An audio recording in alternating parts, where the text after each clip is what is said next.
De cette multiplication récemment de manifestations d'Éthiopiens en Israël. Mercredi, en effet, quelques 200 Israéliens d'origine éthiopienne se sont rassemblés devant le bureau du Premier ministre israélien, rassemblés pour crier leur mécontentement à l'égard de la politique menée par le gouvernement israélien.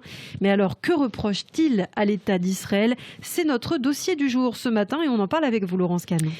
Eh bien, ces plaintes ne datent pas d'hier. Il faut dire que la politique gouvernementale en matière d'immigration des Juifs éthiopiens a été marquée ces dernières années par des promesses abandonnées. Aujourd'hui, les Juifs éthiopiens qui vivent en Israël reprochent ainsi au gouvernement d'empêcher leurs proches de les rejoindre et donc d'immigrer en Terre Sainte.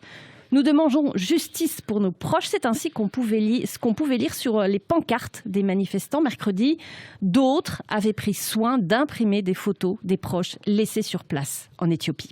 Et je pense qu'il est nécessaire de parler de ces chiffres. Depuis plus de 15 ans, environ 9 000, selon d'autres chiffres, 14 000 Éthiopiens d'origine juive attendraient toujours de venir en Israël. Alors il faut le dire, si le gouvernement israélien fait bien immigrer les Juifs éthiopiens, cela se fait quand même au compte-gouttes. Absolument. Pour preuve, le mois de janvier prochain, le gouvernement a approuvé le transport aérien de 2000 Juifs éthiopiens seulement. Un voyage auquel pourrait assister la ministre israélienne de l'immigration et de l'intégration, Pnina Tamano-Shatta, elle-même d'origine éthiopienne. Et si je parle au conditionnel, c'est aussi parce qu'un budget de 370 millions de shekels, soit 92 millions d'euros, doit encore être approuvé afin de financer l'alia de ces 2000 Éthiopiens. Et l'alia des Juifs d'Éthiopie a toujours été un enjeu compliqué pour Israël. On se souvient de ces deux opérations, en 1984 et 1991, opérations qui avaient exigé des mois de préparation logistique dans le plus grand secret, mais à chaque fois dans l'urgence humanitaire. Oui, fin 1984, l'opération Moïse avait ainsi permis de faire monter 8000 Juifs d'Éthiopie dans des conditions extrêmement difficiles. Pour beaucoup, il avait fallu traverser à pied l'Éthiopie en proie à la famine pour atteindre le Soudan, où les Juifs se sont retrouvés parqués dans des camps de réfugiés afin de pouvoir s'envoler vers Israël. 4000 personnes avaient péri sur la route du Soudan. Et 7 ans plus tard, l'opération Shlomo avait permis de faire monter 14 000 personnes en l'espace de 36 heures seulement grâce à un impressionnant pont aérien entre Addis Abeba et Tel Aviv, alors que l'Éthiopie menaçait de sombrer dans la guerre civile déjà. Oui, et à l'époque, les immigrants avaient pu bénéficier de la loi du retour, car ils avaient été reconnus collectivement comme juifs grâce à l'avis juridique qu'avait rendu dans les années 70 le Rav Ovadia Yosef, grand rabbin séfarade d'Israël. Et depuis, les choses se sont compliquées. Les alias d'Éthiopie se sont réduites au fil des années, car l'État d'Israël considérait que beaucoup de candidats à l'immigration n'étaient pas juifs. C'est là aussi la clé du problème. La difficulté pour l'État d'Israël, c'est la différence aussi entre les Beta Israël, que l'on appelait à tort les falachas, et les Falash Moura. Tout à fait. Les premiers, les falachas, donc, ont été reconnus comme juifs, ayant conservé leur identité sur la loi écrite, isolés des autres communautés de diaspora. Les Falash Moura, de leur côté, partagent la même origine que les Beta Israël, à la différence qu'ils ont été convertis souvent de force au christianisme à partir du 19e siècle. Et ce sont aujourd'hui, pour la quasi-totalité, des Falash Moura qui montent en Israël ou qui demandent à immigrer.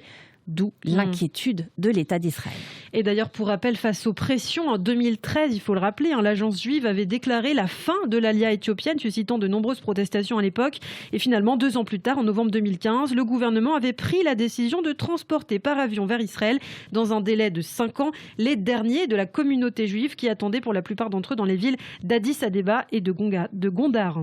Oui, mais depuis cette décision, selon l'agence juive, seuls 2257 Éthiopiens précisément, ont été amenés en Terre Sainte. Il faut noter que la grande majorité des Juifs éthiopiens ont quitté leur petit village il y a maintenant des années pour tenter de survivre près des centres communautaires juifs de 2 villes que vous citiez, Gondar et Addis Abeba. En tout cas, aujourd'hui, sur les 150 000 Israéliens d'origine éthiopienne, près de 60% sont nés en Éthiopie. Depuis le début des années 2000, Israël a assoupli aussi, il faut le dire, les conditions d'immigration pour permettre à certains Falash Moura de monter en Israël. Quelles étaient justement, Laurence, les conditions ? Eh bien, était accordée l'immigration à ceux qui pouvaient prouver une ascendance maternelle. Puis, depuis 2016, ceux qui avaient des membres de leur famille en Israël et pouvaient prouver une ascendance paternelle. Seulement là, il ne s'agit plus de la loi du retour, mais du regroupement des familles et les demandes doivent être examinées au cas par cas. Et une procédure longue, difficile et souvent douloureuse pour ceux qui doivent laisser des membres de leur famille derrière eux dans les camps de Gondar ou d'Addis Abeba, parfois durant des années. Et on le disait, il reste encore entre 14 000 personnes qui demandent à immigrer sans que l'on sache si leur demande sera acceptée.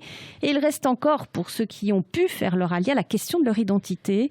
Car ces Falash Moura n'étant pas considérés comme juifs, il leur faut, dès leur arrivée, entreprendre une procédure individuelle de conversion au judaïsme, une identité qui se recompose dans des conditions difficiles, mais qui reste un cas unique dans l'histoire des nations. Et aujourd'hui, de nombreux membres de la communauté juive d'Éthiopie vivent dans des conditions difficiles et leur situation s'est aggravée en raison de la crise du coronavirus. Les Éthiopiens, déchirés par un pays en guerre, doivent aussi subir, vous l'avez dit dans votre journal, de graves combats dans la région du nord du Tigré. Absolument, ce sont des combats entre le gouvernement du Premier ministre éthiopien, Abiy Ahmed, et le Front populaire de libération du Tigré du nord-ouest du pays. Un homme juif de Gondar a d'ailleurs été tué dans ce conflit. Girmev Gete, 36 ans, il a été tué dans une zone frontalière entre le Tigre et Amara, qui est contesté par les deux régions voisines. Ce dernier attendait, avec sa famille, d'immigrer en Israël depuis 24 ans. Et la pandémie de coronavirus a entraîné un tarissement également des dons et du soutien à des familles éthiopiennes installées en Israël. Et la pauvreté et la malnutrition sont monnaie courante. Les associations ont donc alerté le gouvernement israélien. Oui, ainsi dans une lettre, par exemple, adressée au Premier ministre Benjamin Netanyahou et ministre des Finances Israël Katz, la campagne pour l'alia des Juifs d'Éthiopie a mis en garde non seulement contre la détérioration de la situation sécuritaire, mais aussi contre la crainte qu'en période d'instabilité, les Juifs ne soient exposés à des attaques antisémites. Merci Laurence Kahn pour ces précisions donc sur les Juifs d'Éthiopie, un dossier sur lequel on reviendra évidemment très souvent, je pense, sur Radio J.